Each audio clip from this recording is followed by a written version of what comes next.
You're watching Daily News Podcast on Mangalore Today, your guide through the complexities of today's news landscape. From local achievements to challenges we face, we're here to bring you the full picture. Former Team India captain and cricket legend Ravi Shastri made a spiritual visit to his family's ancestral Mulastana, the Bailur Erlapati Karvalu Sri Vishnumurthy temple in Karkala. He participated in a special puja ceremony to seek the blessings of the Lord. The temple management, including trustee Anantha Padabi Rao and President Boja Shetty, welcomed Shastri warmly during his visit. As the temple is currently undergoing renovations, Shastri was requested to sponsor a welcome arch on the temple road. It was a moment of pride for the locals to have the esteemed cricketer grace the sacred grounds of the temple with his presence. In Mangalore, Deputy Commissioner Mulai Muhilan has taken a bold step to combat illegal sand mining by establishing a task force. The team will work tirelessly to put an end to the unlawful activities in the region. To oversee this, PWD Executive Engineer Amarnath Jain has been appointed as the nodal officer, focusing on preventing illegal sand mining from Adur Muller to Gurupur Bridge. The task force includes experts like Mines and Geology Department scientist Girish Mohan, along with dedicated officers Sandeep GS, Purnachandra Tejaswi, Preetham, and Rajesh Balagara. This move comes in response to numerous complaints from the public about illegal sand mining and transportation at night. Hopefully, these efforts will bring an end to this illicit practice and protect our natural resources effectively. In a tragic incident, a young man from Pambatadi, Sulia, who had recently landed a job on a ship in Egypt, has passed away in Bangkok. The deceased, identified as 26-year-old Lekin, was staying in Bangkok before flying out to Egypt, but was found dead in his accommodation. Lekin, the son of the late Shivaram Gowda, a retired soldier, leaves behind his mother and brother. The cause of death remains unknown at this time. Our thoughts and prayers are with the grieving family during this difficult time. In a lucky escape, all 5 passengers in a car that plunged into a 15-feet-deep gorge near Kalap have survived with minor injuries. The incident occurred as the vehicle was en route from Talapadi to Mangaluru when the driver lost control. Mangaluru South Traffic Police have initiated an investigation into the matter. In Mangalore today, a college bus was involved in a series of accidents at Tiblapadavu in Konaje police station limits. The bus, en route to Mangalore from Inoli, lost control and collided with a car and 3 two-wheelers. Fortunately, there were no injuries reported in the mishap. Prior to the accident, the area had already witnessed a bike skid, prompting a crowd to gather with many vehicles parked along the roadside. Authorities are investigating the cause of the bus driver losing control, urging for caution and adherence to traffic regulations on the roads of Mangalore. In a shocking incident, a woman in Mangaluru fell victim to a scam after losing a whopping 7.10 lakh. The scam began with an innocent hi message from a Facebook account named Dr. Tushar Patil, who claimed to be a neurosurgeon from UHealth Miami, Florida. After gaining her trust, the fraudster promised her expensive gifts including a platinum watch, diamonds, a laptop, an iPhone, $90,000 USD, and gold. To add to her belief, a phone call from the so-called airport officials confirmed the arrival of the gifts, but requested money for security deposit and clearance. The woman transferred the money to different bank accounts, only to realize later that it was a scam. A case has been filed at the Pandeshwar police station in connection with this fraudulent incident. It's a reminder for everyone to stay vigilant and cautious against such online scams. In a heart-wrenching incident, Pratham Bangera, a 27-year-old lawyer from Kaikunj, BC Road, who had met with an accident near BC Road Main Junction, tragically passed away at a private hospital in Mangalore. Despite the best efforts of the medical team, he couldn't be saved. In a remarkable display of humanity, his father and brother decided to donate his 2 eyes, both kidneys, liver, and a part of his intestine. Pratham, an alumnus of Puttur Vivekananda College, was known for his legal acumen and was practicing under Advocate K. Venkataramana Chennai in BC Road. Additionally, he had a passion for cultural activities and was renowned for his dancing skills. This is a second loss for the family, as Pratham had lost his mother to an illness last year. He is survived by his grieving father and brother. Our heartfelt condolences go out to the bereaved family during this difficult time. Tragedy struck in Mangalore as a large tree branch fell near Shetty Auto Park at Hampankata Junction, injuring 3 female students on Monday evening. The injured students, Mariam Mufida, Fahima Mariam, and Afrath, were waiting for a bus when the branch suddenly came crashing down. MLA Vedavyas Kamath has instructed authorities to cover their medical expenses and ensure the fallen branch is cleared immediately. The injured students have been hospitalized, with Afrath sustaining more severe injuries.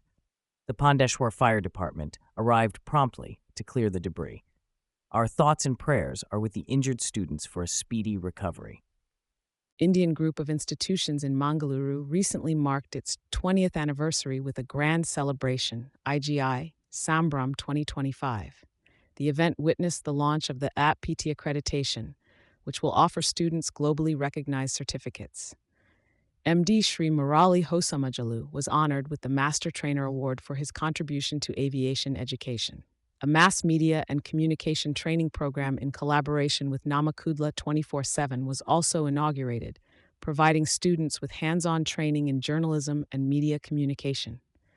The SMES, Rajama Memorial Educational and Charitable Trust, was introduced to promote education and skill development programs. Several personalities were recognized for their outstanding contributions at the event, attended by esteemed guests and dignitaries. The evening concluded with a musical concert featuring renowned playback singers Prakash Mahadevan and Rupa Prakash. In Udupi, the District Disaster Management Authority has issued a crucial advisory for employers in light of the scorching summer heat. The DDMA urges employers to refrain from assigning outdoor work under direct sunlight between 11 a.m. and 4 p.m.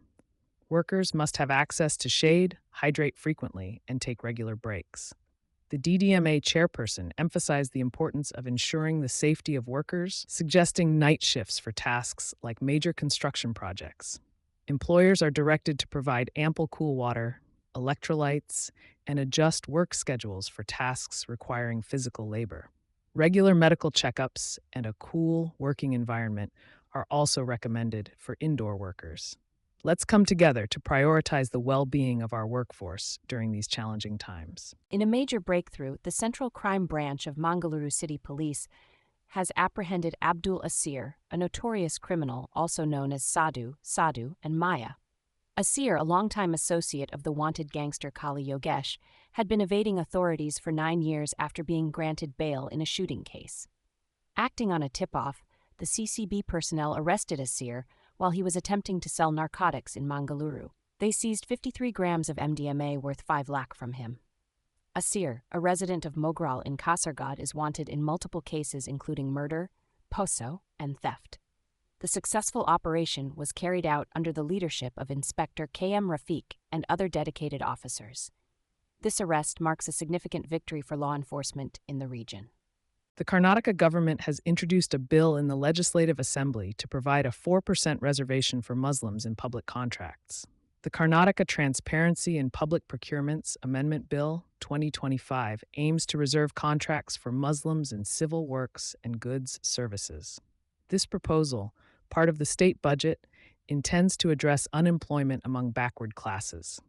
Currently, Karnataka offers reservations for SC, ST, and OBC categories 1 and 2A in civil works. The BJP has criticized this move, calling it unconstitutional. The bill also includes reservations for SC, ST, and OBC in procurement of goods services. The government's objective is to promote the participation of backward classes in government projects with a focus on inclusion and economic empowerment. In a heartwarming gesture, PM Narendra Modi pens a letter to Indian-origin NASA astronaut Sunita Williams, who starts her return journey from the International Space Station after being stranded for over 9 months.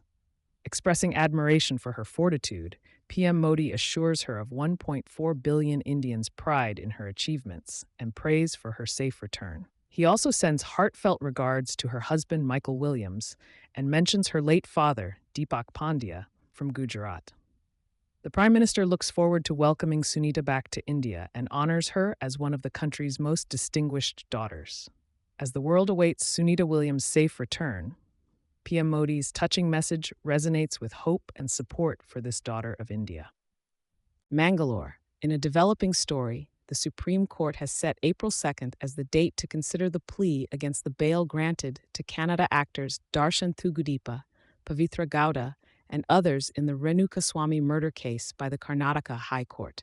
The plea was made by advocate Anil C. Nishani on behalf of the Karnataka government. The High Court had granted bail to the accused on December 13, 2024. The case involves the murder of 33-year-old Renukaswamy, with actor Darshan and his associate Pavitra Gowda accused of the crime. The police claim that Renukaswamy had sent obscene messages to Pavitra, which led to the unfortunate incident. The accused were granted interim bail on medical grounds and are currently out on bail. The Supreme Court is now set to examine the validity of the High Court's bail order in this high-profile case. In a push to tackle the issue of fake drugs and medicines, the government in Bangalore is planning to establish a special court dedicated to hearing cases related to the supply of counterfeit medicines. Health and Family Welfare Minister Dinesh Gundu Rao informed the Legislative Council about the proposal, emphasizing the need for stricter actions against those involved in such malpractices. The minister expressed concerns over delays in delivering judgments in these cases, stating that current punishments are insufficient. Data revealed that in the last 3 years, 20 cases have been registered against companies supplying fake medicines. Minister Rao also highlighted challenges with the Karnataka Administrative Tribunal granting unnecessary stays in cases related to deputation of doctors to the Food Safety Department. Efforts are being made to ensure stringent actions against those responsible and prevent further circulation of counterfeit medicines in the state. In Mangalore Today news, troubling reports reveal a rise in cases of harassment by microfinance institutions leading to tragic consequences. According to Home Minister Dr. G. Parameshwara, a shocking 15 individuals have taken their own lives due to alleged mistreatment by MFIs this year. The minister disclosed that a staggering 90 cases have been filed against these institutions in 2025, a significant increase from previous years. In comparison, in 2023, 5 suicides were linked to MFI harassment, with just 6 cases reported. Similarly, in 2024, 22 cases were filed, with 7 tragic deaths. In response to this pressing issue, the Karnataka government has implemented the Karnataka Micro Loan and Small Loan Prevention of Coercive Action Ordinance 2025. Stay tuned to Mangalore Today for more updates on this distressing situation. In a successful operation against terrorists in the Kupwara district of Jammu and Kashmir, a Pakistani terrorist named Safiullah was neutralized by a joint team of security forces on Monday. The operation, based on specific intelligence inputs, led to the recovery of an AK-47 rifle, magazines, and other incriminating materials. Civilians in the area were advised to stay indoors for their safety as the encounter unfolded.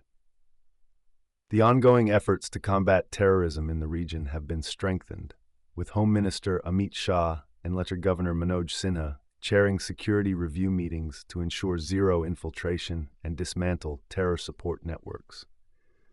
The recent incidents serve as a stark reminder of the persistent threat posed by terrorists, who are supported by handlers across the border in Pakistan-occupied Kashmir. Good evening. I'm here with the latest update from the Gaza Strip, where the Israeli military launched extensive strikes on Hamas targets, resulting in the tragic loss of at least 220 lives, including children, women, and the elderly. The airstrikes, which occurred during Ramadan, shook multiple locations in Gaza, leading to about 150 injuries. Israel defended its actions, citing Hamas's refusal to release hostages and rejection of truce proposals. As tensions rise, Israel has vowed to increase military strength against Hamas. In response, Hamas has blamed Israeli PM Benjamin Netanyahu for jeopardizing the ceasefire agreement and using the conflict for political gain. The White House confirmed that Israel consulted with President Trump's administration before the strikes. The ceasefire talks between Israel and Hamas hit a roadblock as Israel pushed for Gaza's demilitarization while Hamas demanded the release of hostages. This conflict, rooted in a history of violence, continues to claim lives on both sides, with civilians bearing the brunt of the turmoil. That wraps up today's edition of the Daily News Podcast. We're grateful for your viewership. For additional details on today's stories, head over to mangaloretoday.com. And remember, subscribing to our channel keeps you ahead with the latest news. Stay informed, stay safe.